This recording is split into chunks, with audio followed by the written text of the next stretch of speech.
నమస్కారం. కుండబద్దలు news paper అనాలిసిస్కి స్వాగతం.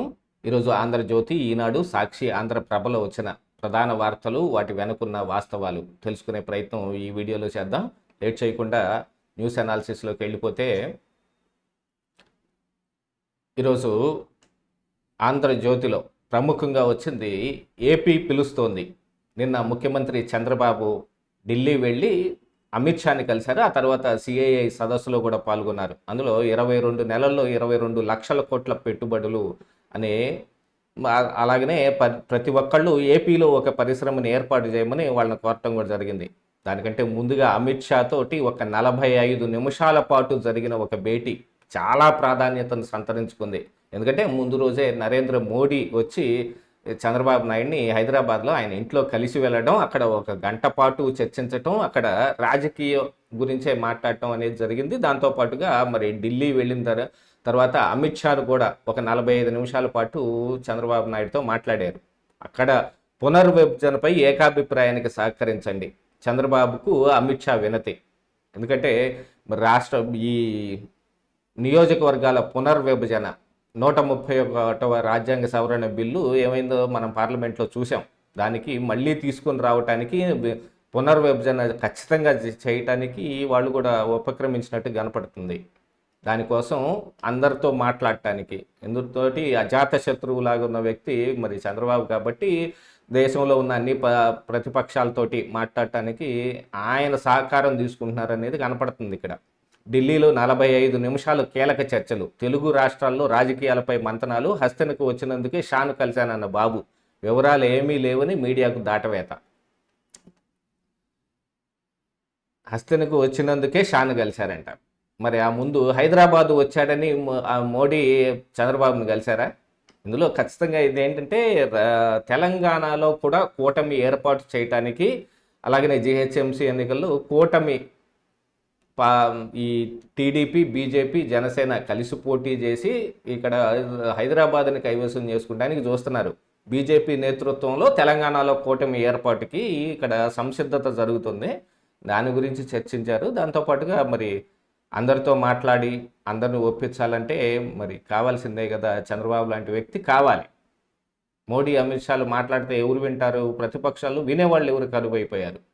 ఇప్పుడు చూడండి, ఆయన బంగారం ఎందుకు కొనొద్దన్నానంటే అని నిన్న హైదరాబాద్లో ఆయన చెప్పి, బంగారం కొనకండి, నూనె వాడకండి, పెట్రోలు డీజిల్ వాడకం తగ్గించండి, మెట్రో రైల్లో తిరగండి అన్నాడు. మరి ఇక మెట్రో వ్యవస్థ అయితే మరి అన్ని ప్రాంతాల్లో అవైలబిలిటీ లేదు కదా, మరి ఇంకేం చేయాలి మిగతా వాళ్ళందరూ? ఇది ఇప్పుడు దానికి కూడా వివరణ ఇచ్చుకున్నాడు. నిన్న సోమనాథ్ ఆలయంలో ఆయన పూజలు చేసి, ఎప్పుడో మే 11న, ఎప్పుడు 1951లో మే 11న సోమనాథ ఆలయ పునఃప్రతిష్ఠ జరిగిందంట. అందుకని నిన్న ఆయన అక్కడికి వెళ్ళటం, దీంతో పాటుగా పోఖ్రాన్ అణు పరీక్షలు కూడా మే 11నే జరిగాయంట. ఇది యాదృచ్ఛికంగా జరిగినప్పటికీ మళ్ళీ ఇక తర్వాత ఏదో రకంగా ఇందులో నెహ్రూ, ఇందిరాగాంధీని కూడా ఇంక్లూడ్ చేయాలి కదా, వాళ్ళ గురించి కూడా మాట్లాడతారు. ఇక బంగారం ఎందుకు కొనొద్దంటే అంటూ ఒక వ్యాఖ్యానం కూడా వచ్చింది. మన విదేశీ మారక ద్రవ్య నిల్వలు కాపాడుకోవటమే లక్ష్యం.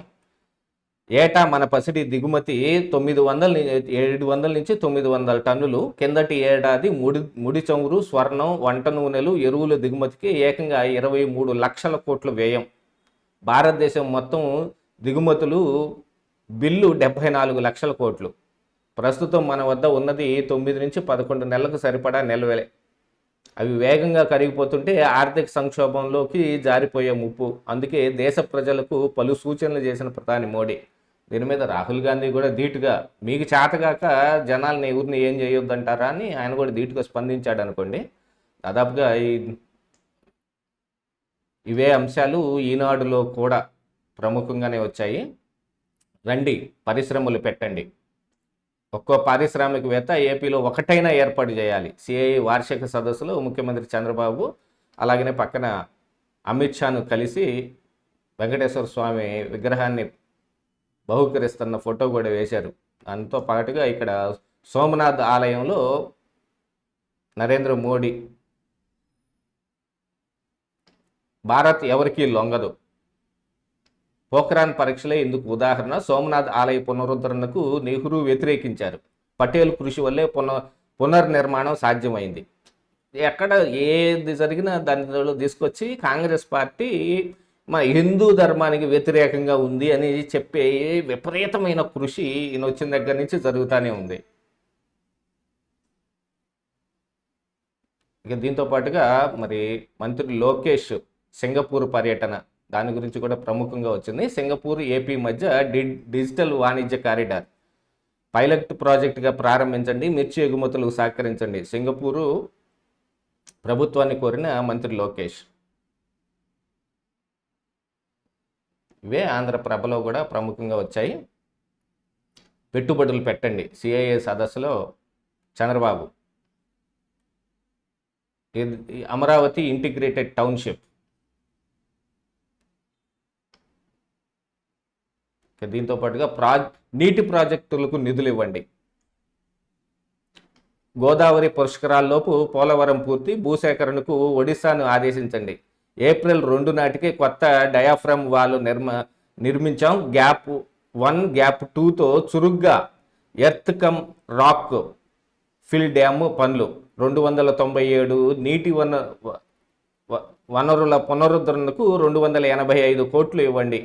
ఆల్మట్టి ఎత్తు పెంపుతోటి ఏపీ ప్రయోజనాలకు విఘాతం. సుప్రీంకోర్టు తీర్పు వచ్చేదాకా ఆల్మట్టి ఎత్తుపై గెజిట్ ఇవ్వద్దు. మిగులు జలాలపై పోలవరం బనకచెర్ల ప్రాజెక్టు, తెలంగాణతో చిన్నపాటి వివాదాలు పరిష్కరించుకుంటాం. కేంద్ర జలశక్తి మంత్రి సిఆర్ పాటిల్తో సమావేశం, ముఖ్యమంత్రి చంద్రబాబు విజ్ఞప్తి. సిఆర్ పాటిల్ని కూడా కలిసి పోలవరాన్ని పూర్తి చేయడానికి, టాప్ ప్రయారిటీలో పూర్తి చేయడానికి నిధులు ఇవ్వమని గట్టిగా అడిగారు.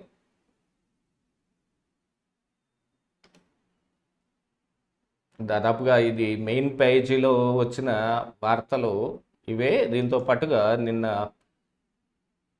తమిళనాడులో విజయ్ సీఎం ప్రమాణ స్వీకారం జరిగిన తర్వాత ఆయన స్టాలిన్ ఇంటికి, వైగో ఇంటికి వెళ్ళాడు. స్టాలిన్ ఇంటికి విజయ్, ఇతర విపక్ష నేతల నివాసాలకు వెళ్లిన తమిళనాడు ముఖ్యమంత్రి స్టాలిన్, వైగోల ఆత్మీయ పలకరింపు, సంభ్రమాశ్చర్యాలకు గురైన నాయకులు, ఆత్మీయ స్వాగతం పలికిన మాజీ సీఎం. తమిళనాట కొత్త సాంప్రదాయం. సీఎం చర్చలతోటి విపక్ష నేతల్లో ఆనందం. దానికి ముందు రోజే మరి ఖజానా మొత్తం ఖాళీ చేసి వెళ్ళిపోయారు, ఎవరిని వదిలిపెట్టను అని ఆయన ప్రసంగం ఆయన చేశాడు. ఇదిలా ఉంటే నిన్న సాక్షి పత్రికలో వేమూరు రాధాకృష్ణ కొడుకు కూతురికి వాళ్ళకి కావలసిన ప్లాట్లు ఇచ్చేశారని ఒక కథనం రాశారు. దాని మీద బుద్ధి లేని రాతలు బుర్ర లేని యాక్షి అని ఆంధ్రజ్యోతి కూడా వీళ్ళ కథనం వీళ్ళు రాసుకున్నారు. అమరావతిలో ప్లాట్లు కేటాయింపై జగన్ పత్రిక విషం. జాక్పాట్ అంటూ రైతులను రెచ్చగొట్టేలా తప్పుడు రాతలు. ఆంధ్రజ్యోతి ఎండి కుమార్తె ప్లాట్లపై తప్పుడు కథనం. బైపాస్ పక్కనే ఎస్ఆర్ఎం ఎదురుగా అంటూ వక్రీకరణ. 300 మీటర్లకు 1 కిలోమీటర్ దూరంలో ఉన్న పక్కనే ఎదురుగా ఉంది అని అందులో రాశారట. ఆ విషయమై వీళ్ళ వివరణ, దానికి కొంతమంది రైతులతో పాటు ఇంటర్వ్యూలు ఇవన్నీ కూడా తీసేసుకున్నారు. ఇక అసలైంది ఏమిటి అంటే నీట్ పేపర్ లీక్. ప్రాక్టీస్ బ్యాంకులో 135 ప్రశ్నలు వాస్తవ ప్రశ్నాపత్రంలో కూడా ఉన్నాయంట. ఒకటిన విద్యార్థులకు ప్రాక్టీస్ బ్యాంకులు 20,000 నుంచి 2 లక్షల వరకు విక్రయం. విచారణ జరుపుతున్న రాజస్థానీ పోలీసులు. అలాగనే ఎక్కడో చోట పేపర్ లీక్ చేస్తూనే ఉంటారు, ఇక వేరే ఏమి ఉండదు వాళ్ళకి.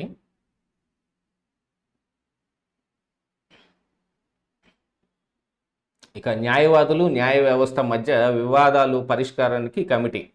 అన్ని హైకోర్టుల పరిధిలోనూ ఏర్పాటు చేయాలి. సిజేఐ జస్టిస్ సూర్యకాంత్ ఆదేశం. మీరు మొన్న చూసారంటే ఒక జూనియర్ లాయర్ని ఒక ఆయన్ని పట్టుకొని జడ్జి చడామడా వాయించేసి ఆ వీడియో కూడా బాగా వైరల్ అయింది, నెట్లో తెగ తిరుగుతుంది. అసలు తీసుకెళ్ళి అరెస్ట్ చేసేయండి, పోలీసులను పిలవండి, ఇదిగో పక్కనున్న కౌన్సిల్స్ ఎవరైతే ఉన్నారో వాళ్ళని సాక్షుల కింద పెట్టుకోండి, మీ పేరేంటండి అని అడిగి వాళ్ళందరినీ సాక్షుల కింద పెట్టి దురుసు ప్రవర్తన అన్నట్టుగా. ఆయన ఏదో కొంచెం పైనుంచి ఎత్తుగా వేశాట, మరి అది టప్పని సౌండ్ వచ్చిందేమో ఆ పేపర్లో, బెయిల్ రాలేదనో లేకపోతే ఇంకా వేరే కారణానికి ఏ చిన్న అసహనం వచ్చిందో లేదు మా కొంతమంది అది జారి పడింది అందుకని వచ్చింది, దానికి జడ్జి ఓవర్ యాక్షన్ చేసేస్తున్నాడు అని లాయర్లందరూ కూడా బాగా ఇదయ్యారు. ఇట్లాగనే సుప్రీంకోర్టులో కూడా ఒకసారి ఒక జడ్జి గారు రిటైర్ అయ్యి వెళ్తుంటే ఆయనకి సెండ్ ఆఫ్ ఇవ్వటానికి లాయర్లందరూ రామని భీష్మించు కూర్చున్నారు. మరి అలాంటివన్నీ జరుగుతున్నప్పుడు న్యాయ వ్యవస్థకి న్యాయవాదులకి మధ్యలో సమన్వయం కుదుర్చుకోవాలి, వివాదాలు ఉంటే పరిష్కరించుకోవాలని చెప్పుకోక ఏం చేయాలి ఇక్కడ? ఒకసారి సాక్షిలో ఏమున్నాయి చూద్దాం.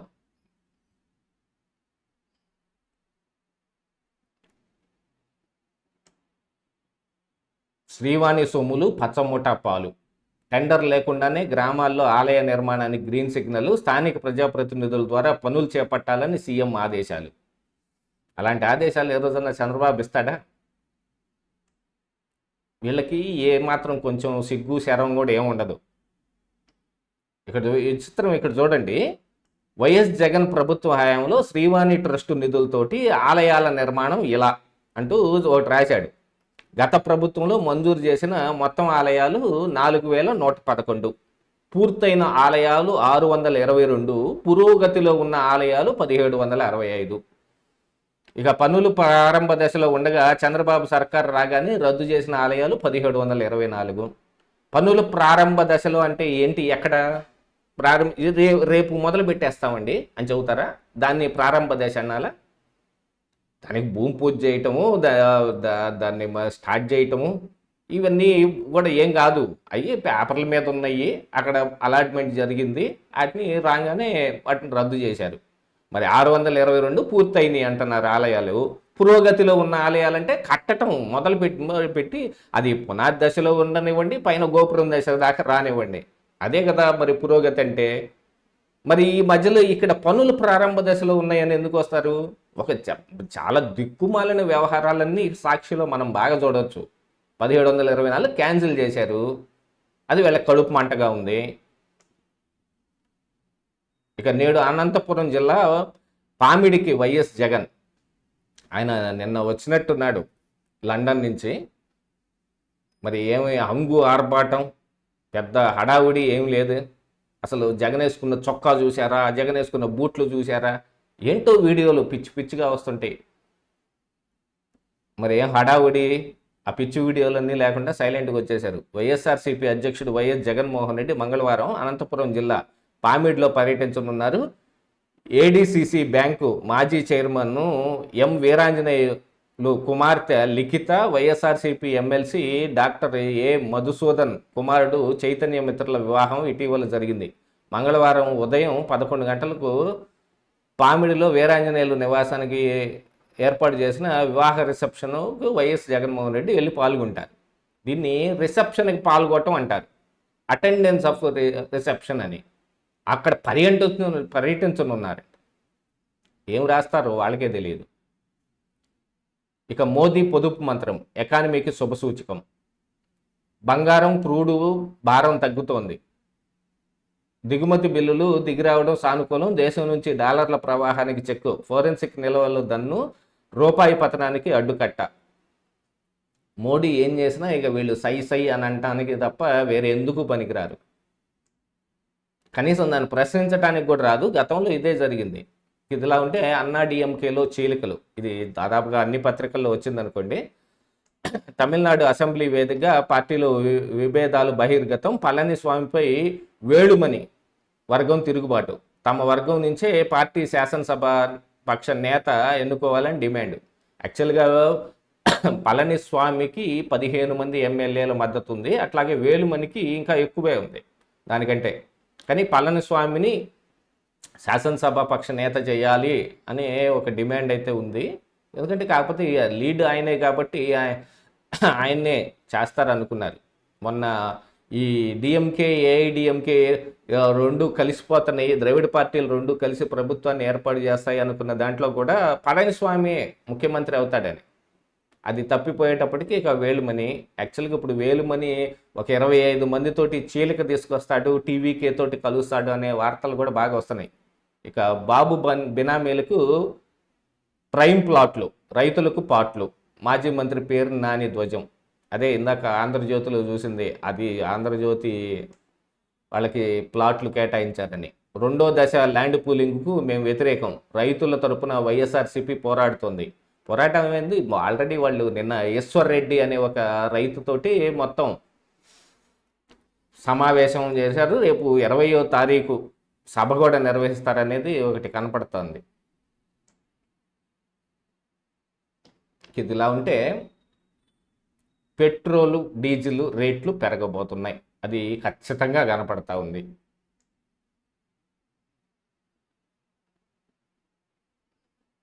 పదిహేనులోగా పెట్రోల్ ధర పెంపు లీటర్కు 5 వరకు పెరిగే అవకాశం ఉంది. వంట గ్యాస్పై సిలిండరు 50 దాకా.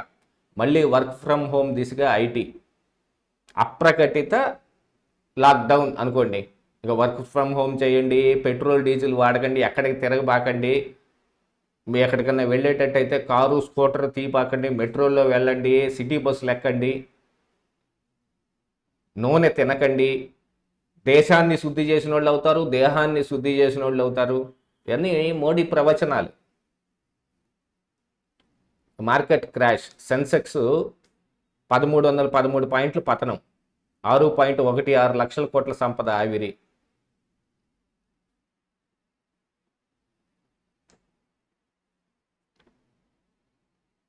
సో దాదాపుగా ఇవ్వండి ఈ రోజున ప్రధాన వార్తాపత్రికలో వచ్చిన ప్రధాన అంశాలు, వాటి వెనుకున్న అసలు వాస్తవాలు.